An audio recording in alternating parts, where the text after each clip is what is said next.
নমস্কার হিরো হিরোইনস, আশা করি তোমরা সবাই আছো ভালো। আজকে যে বিষয়ে কথা বলবো সেটা হলো স্কুল পিকনিক। সত্যি কথা বলতে যখন স্কুলে ছিলাম তখন স্কুল লাইফটা ভালো লাগতো না। তখন মনে মনে ভাবতাম এটা কি কোনো জীবন, রোজ রোজ স্কুলে যাও একই জামা প্যান্ট পরে। এর থেকে তো কলেজ লাইফ অনেক ভালো, ইচ্ছে হলে যাও, ইচ্ছে না হলে যেও না, বলার কেউ নেই। কিন্তু এখন কলেজে এসে মনে হচ্ছে যে না না না, স্কুল লাইফটাই ভালো ছিল। নিঃসন্দেহে তুই ঠিক কথা বলেছিস। তখন না ছিল কোনো চিন্তা, আর না ছিল কোনো ফিউচারের চিন্তা। তখন নিজের বোকামিকেও ট্যালেন্টই ভাবতাম। সঠিক বলেছেন। ওই ভালো সময় আরো ভালো লাগতো যখন আমাদেরকে স্কুল থেকে পিকনিকে নিয়ে যেত।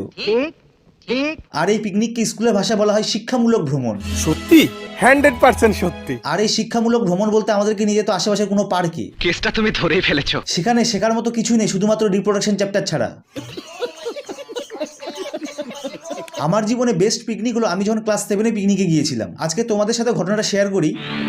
বলো বাবাজি। প্রেয়ারে হেড স্যার আসলো, আর হেড স্যার এসে সঙ্গে সঙ্গে বললো তোমরা কিন্তু নেক্সট উইক পিকনিকে যাচ্ছ। এসব ছাত্রছাত্রী যাওয়ার জন্য ইচ্ছুক তোমরা তোমাদের ক্লাসে স্যার বা ম্যামের হাতে 500 টাকা করে জমা দেবে। 500 টাকার মধ্যে তোমাদের গাড়ি ভাড়া ও সকালের ব্রেকফাস্ট আছে। আর ব্রেকফাস্টের নামে একটা কলা, 2টো পাউরুটি, একটা সেদ্ধ ডিম। ঠিক বলেছো। তো আমি আর আমার সব বন্ধু মিলে ঠিক করলাম যে আমরা স্কুল পিকনিকে যাবো না, কারণ আমরা বাচ্চা নাকি যে বাকি সব বাচ্চাদের মতো পার্কে গিয়ে দোলনায় গিয়ে দোল খাবো। আমরা এখন বড় হয়ে গেছি, বাড়িতে স্কুলের পিকনিকের নাম করে অন্য কোথাও ঘুরতে যাবো। ছি, এভাবে প্রকাশ্যে কেউ কি এসব কথা বলে? এই প্ল্যানটা আমি এই জন্যই করেছি কারণ আমার যে ক্লাস 9-এ পড়ে সে পিকনিকে যাবে না। তাই হঠাৎ পিকনিক যাওয়ার 2 দিন আগে খবর পেলাম সেও পিকনিকে যাবে। আর একতরফা প্রেমিক ইমপ্রেস করার জন্য এর থেকে ভালো সুযোগ মনে হয় না কোথাও পাবে।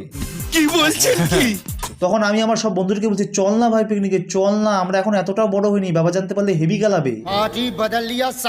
কিন্তু বন্ধু তো বন্ধুই হয়, শেষমেশ মেনে গেল আর বলছে শুধুমাত্র তোর ভালোবাসার জন্য যাচ্ছি না, যেতামই না। আরে তো শেষমেশ পিকনিক যাওয়ার দিন আমরা সবাই রেডি হয়ে সকালবেলা স্কুলে যাচ্ছিলাম। আর ওইদিকে স্কুলে সবাই পৌঁছে গেছে, কারণ সব স্টুডেন্টদেরকে বলা হয়েছিল 8টায় বাস ছাড়া হবে, তার আগে সবাই চলে এসো। আর আমরা যাচ্ছি 9টায়, কারণ আমরা জানি যে 8টা বলেছে মানে 10টার আগে যাবে না। তো পৌঁছে দেখি হ্যাঁ এখনো যায়নি। কি বলছিস তুই? তো শেষমেশ যাওয়ার সময় হলো 11টায়। তার আগে হেড স্যার সবাইকে বলছে প্রত্যেক ছাত্রছাত্রীরা তোমরা সবাই তোমাদের ক্লাস টিচারের সঙ্গে থাকবে, কেউ একা কোথাও যাবে না। গেলে ক্লাস টিচারকে বলে যাবে। এখন তোমাদের পিটি স্যার এক এক করে নাম নেবে আর তোমরা সবাই এক এক করে বাসে উঠবে। এবার সমস্যা হলো বাস আছে 3টা, এবার কোন বাসে আমার ক্লাস উঠবে কে জানে। ভগবান, পেটে লাথি মারার জন্য আমারই চুনের মতো পাতলা পেটটাই পছন্দ হলো। আর এটা শুধু আমার আর আমার বন্ধুদের ইচ্ছে নয়, আরো অনেক ছেলের ইচ্ছে। কেন? কারণ তোমাদের ভাইয়ের পছন্দ যেমন তেমন থরি হবে, পুরো দেখতে পরীর মতো, বলতে পারো তৃপ্তি দিমরির মতো দেখতে। আর এদিকে পিটি স্যার এক এক করে সবার নাম নিচ্ছে আর এক এক করে সবাই বাসে উঠছে। হঠাৎ স্যার বলছে ঝুমুর তুমি 2 নাম্বার বাসে যাও। এই কথা শোনা মাত্র আমি আর আমার সব বন্ধু মিলে দৌড়। দেখছি 40-50 জন অলরেডি বাসের মধ্যে ঢুকে গেছে। ঠিকই শুনছো, ভুল কিছু শোনো। স্যার ম্যাম আর বাকি স্টুডেন্টরা বুঝতেই পারলো না হঠাৎ এদের কি হলো। আর পিটি স্যার পিছন দিক থেকে চিল্লাচ্ছে ওই সরুগুলা কি করছিস তোরা? আমি শুধু ঝুমুর বলেছি, তোদের সবার নাম ঝুমুর। তারপর যারা যারা ঝুমুর প্রতিযোগিতায় অংশগ্রহণ করেছিল সবাইকে বাস থেকে বের করে লাইনে দাঁড়িয়ে এত বড় একটা লাঠি দিয়ে সবার পাছায় এমন বাড়ি মারছিল, ঝুমুর বলে যেমন ছমছম আওয়াজ করে সেরকম আমাদের সবার পাছা ছনছন করতেছিল।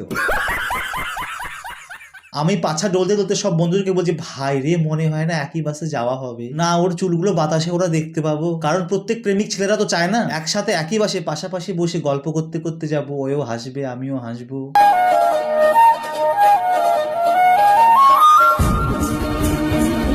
এ ভাই এ ভাই হ্যাঁ বল। আগে ভিডিওটা শুট করে নে, তারপরে স্বপ্নের দুনিয়াতে যাস। ও আচ্ছা কি যেন বলছিলাম, আরে আমাদেরকে পিটি স্যার মারলো, তারপরে বুবাই বললো না আমি ব্যবস্থা করছি দাঁড়া। ও আচ্ছা, তো আমাদের একটা বন্ধুর নাম ছিল বুবাই, সে বলছে দাঁড়া আমি ব্যবস্থা করছি। তো আমি বললাম এক পাছায় বাড়ি খাই কি তোর হয়নি যে আরেক পাছায় বাড়ি খেতে যাচ্ছিস?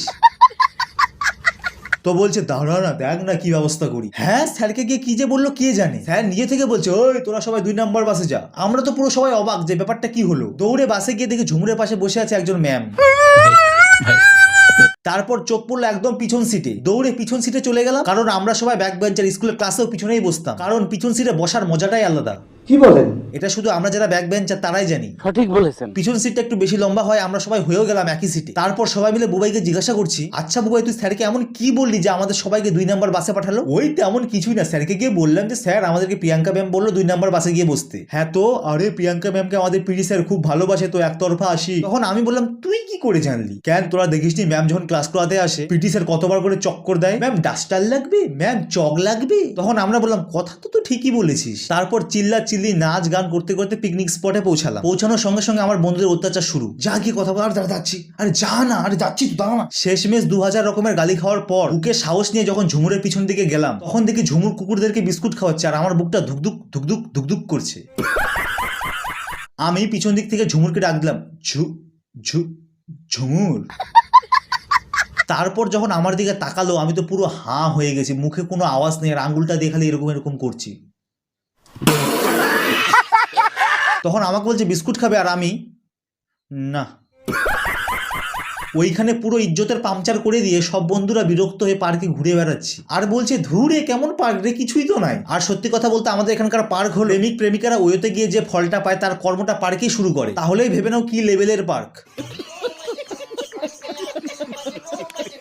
তারপরে আমাদের চোখ গেল জঙ্গলের দিকে। আহা কি সুন্দর দৃশ্য। পেপারের উপরে একটা ছেলে আর একটা মেয়ে জড়াজড়ি করে মুখ ঘুরিয়ে জঙ্গলের দিকে বসে আছে। আর শুধু এরা একাই নয়, পরপর লাইন ধরে আছে।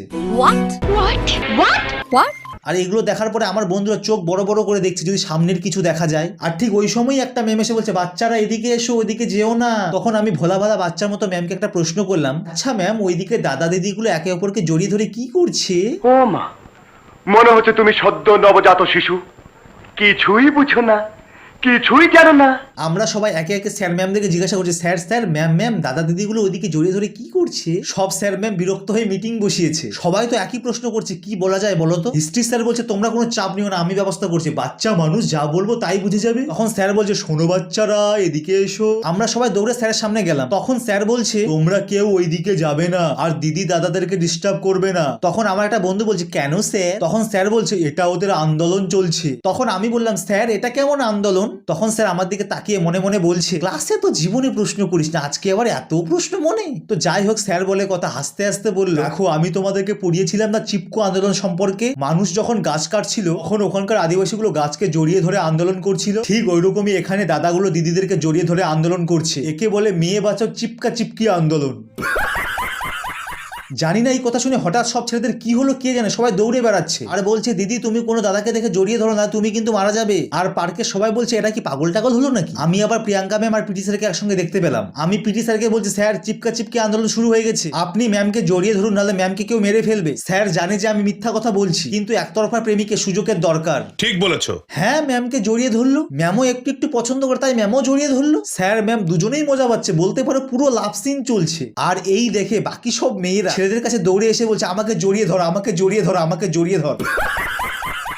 এই কথা শুনে আমি ঝুমুরকে খুঁজে বেড়াচ্ছি, ঝুমুর কোথায়? দেখি দূরে একটা ফাঁকা জায়গায় দাঁড়িয়ে আছে আর ভয়ে কাঁপছে। আমি দৌড়ে গিয়ে ওর সামনে বলছি আমি তোমাকে মরতে দিব না, আমি তোমাকে বাঁচাবো। তারপরে আমি ওকে জড়িয়ে ধরলাম আর সেও আমাকে। কি যে বলবো কি মজা লাগছিল, পুরো হাওয়াতে উড়ছিলাম। পার্কের এক কোনায় পুরো রোমান্টিক মহল চলছে। পিকনিকে মেয়ের চেয়ে ছেলের সংখ্যা একটু বেশি গিয়েছিল। যেসব হতভাগারা মেয়ে পায়নি তারা আন্দোলন সামলাচ্ছে, যারা পার্কে ঢুকছে তাদের সবাইকে এই আন্দোলন সম্পর্কে বলছে। ওরাও আমাদেরকে দেখে ভয় একে অপরকে জড়িয়ে ধরছে। এইটা কি কোনো কথা? যারা ঝোপের আড়ালে আন্দোলন শুরু করেছিল এখন তারা আমাদেরকে দেখে বলছে এই কোন স্কুল এত অ্যাডভান্স, যেখানে স্যার ম্যাম ছাত্রছাত্রী সবাই কর্ম করছে ফল পাওয়ার জন্য। এই ঘটনা শুনে ইতিহাসের স্যার দৌড়ে এসে বলছে ওই কি শুরু করছিস তোরা, এখানে কোনো আন্দোলন হচ্ছে না। স্যার জোড়াদেরকে ছুটাতে ছুটাতে অনেকের মনের তার জুড়ে গেছে। কি মোহব্বত, আহারে। ওই দিন সবচেয়ে বেশি কাপল তৈরি হয়েছিল। আর সত্যি কথা বলতে এরকম আন্দোলন হওয়া উচিত, তাহলে কেউ সিঙ্গেল থাকবে না। ঠিক বলেছো। আর সত্যি কথা বলতে সিঙ্গেল থাকার যে কি জ্বালা আমার মতো সিঙ্গেলরাই জানে। নিঃসন্দেহে তুই ঠিক কথা বলেছিস। ভিডিওটা অনেক বড় হয়ে গেছে কারণ পিকনিকের পুরো ঘটনাটা তুলে ধরেছি। ভিডিওটা যদি ভালো লেগে থাকে ভিডিওটাকে অবশ্যই লাইক করুন। আর আপনারা স্কুল জীবনে পিকনিক করতে গিয়ে কেমন মজা করছেন সেটা কমেন্ট বক্সে জানান। আর চ্যানেলটাকে অবশ্যই সাবস্ক্রাইব করুন। দেখা হচ্ছে পরের ভিডিওতে।